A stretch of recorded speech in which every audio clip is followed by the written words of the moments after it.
Hey guys, welcome back to my channel. I promised you guys a vlog today with an update on the closet, but it is so close to being completed that I wanted to give it the grand reveal it deserves. So that will be coming Sunday, but because I did promise a video, I wanted to share an Ikea hack with you for the Hemnes 3-drawer dresser. If you guys are new here, you haven't subscribed yet, I would really appreciate that you do.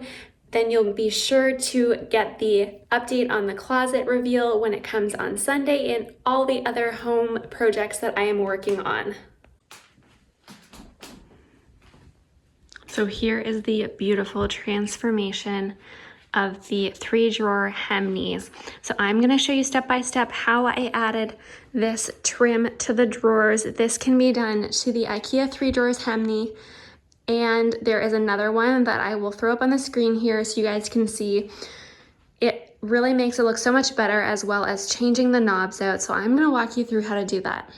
Here is the Ikea Hemnes dresser, and I am going to show you how to make this look way better than it does right now.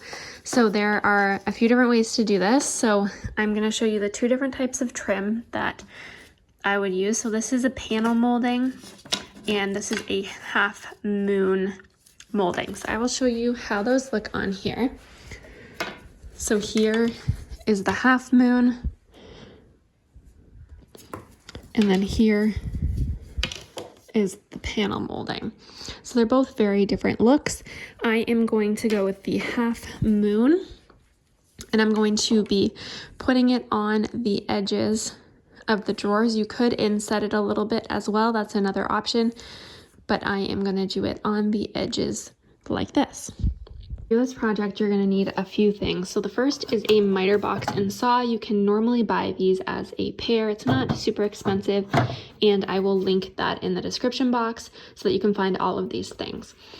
You're going to need the molding. At the end of the video, I will confirm how many pieces I needed to complete this. Then you're going to need something to attach the molding. So I'm going to use No More Nails, and to put this on, I am going to use a caulking gun. You can also get those at the same place that you will get your miter box, so I will link that. Then this step is optional, but if there are any gaps between your molding and your drawer fronts, you will need this to fill in the gap so it looks seamless and like it was made as one. You're gonna need a tape measure, a pencil, and then if you plan to paint it, you're gonna need this Zinsser primer. This is the kind that everyone recommends for painting IKEA products. And then you're gonna need paint. There is a way to do this where you can just buy a paint color that's similar to the IKEA product and just paint the trim. I will do it that way at first and we'll see how it looks, and you guys can make your own decision from there. So the first thing I'm going to do is I'm going to measure the size of the drawer fronts. So you can see that these two are the same size and this one is a different size. So the length will be the same, but the height will be different. But always double check your measurements because it would suck to mess this up. Before I put any markings and measurements on the first piece of trim, I am going to cut my first angle. So the piece that I'm working on first is this top piece along here, and I'm going to cut this corner. So you can see how I've got my miter box. I've got the bigger triangle towards me, and I'm going to line this piece up so that the saw is going to come across here right to this corner. And I've got my piece of wood, or half moon, flat against the miter box. So I'm going to put my saw in here, and I'm going to cut on an angle and make sure that I'm not wasting any so that my corner is meeting up with the saw. Something that I didn't mention that you might want is a sanding block or a piece of sandpaper just to file off these rough edges, but don't do it too much because you don't want to wreck the edge. If you're a little insecure about measuring, I would hold this up so that the corner is meeting with the corner and then hold it right against the top drawer. so that you have it perfectly lined up, and then you can make a little tiny mark on the wood exactly where that corner is supposed to be. Obviously, I'm doing this with one hand, so I can't hold it in place perfectly, but you want to make sure that corner is perfectly meeting the corner of the drawer before you make your line, but I would triple check by using a tape measure as well. So I'm ready to make my second cut. So you can see I've got my little line here, and this time we are doing this corner. So we're going this way. So I'm gonna make sure that the top of my point is where the line is. So I wanna make sure that the saw is lining up with this little mark. So now that I've got the one piece done, I'm gonna continue on measuring. So I'm gonna do these side pieces and then the bottom piece, and they're all gonna be cut the same way with the direction that the ends are going.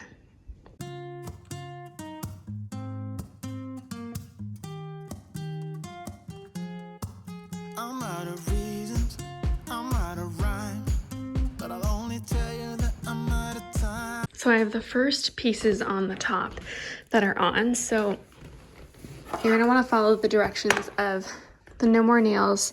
If you're new to using a caulking gun, there is a spout cutter. It cuts it on the right angle. So you put your spout in there and then you squeeze this and it comes out. So you're gonna want to put a thin layer of the No More Nails along the back of the pieces. And then when you put them on into place, once you have them in the correct position, you just give them a really tight squeeze and any excess will come out, and you need to make sure that you wipe that off because it is not fun to get off once dried. And because I am following the edge of the drawer, I'm not using a level, but if you were gonna do it on the inside and not line it up with the edge of the drawer, it would be a good idea to use a level. I'm sick of love songs, I'm tired of this, and I wanna tell you straight just like it is. You're watching me like you want me. So I've done all of the drawers now, and if you have any little gaps like this, you're gonna wanna put wood filler in it.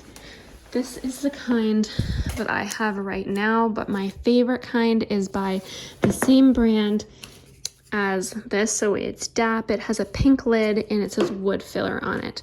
I just find it a little easier to work with, but you're gonna wanna apply a bit of this in the corners and then give it a chance to dry, and then you can go ahead and paint it. So when you're ready to paint, remove all of the knobs, and if you're gonna paint the whole thing, definitely use the Zinsser. I am just gonna try and give the wood trim pieces a paint and see how that goes, and we'll go from there. But if I do feel like I need to give the whole thing a paint, then I will definitely be using this primer. As you saw in the intro clip, here is the finished product. I think it looks so much nicer, especially with the new knobs. So I am probably going to paint this entire unit, or at least find the exact match for the trim. I will put that up on the screen because I know I've looked it up before. But it is such a great hack, and if you paint the whole thing, it would look absolutely incredible. I hope you guys enjoyed that DIY. It is such an amazing way to make an IKEA product look more expensive, more custom, especially when you change out the hardware. And this could be applied to different IKEA products, but the same steps and concept would apply. Also, make sure you come back on Sunday for the grand reveal of the wardrobe. It looks amazing. And I'm not just saying that because I did it myself. I am seriously impressed. So if you still haven't subscribed, please make sure you subscribe so you can come back and see how that turns out.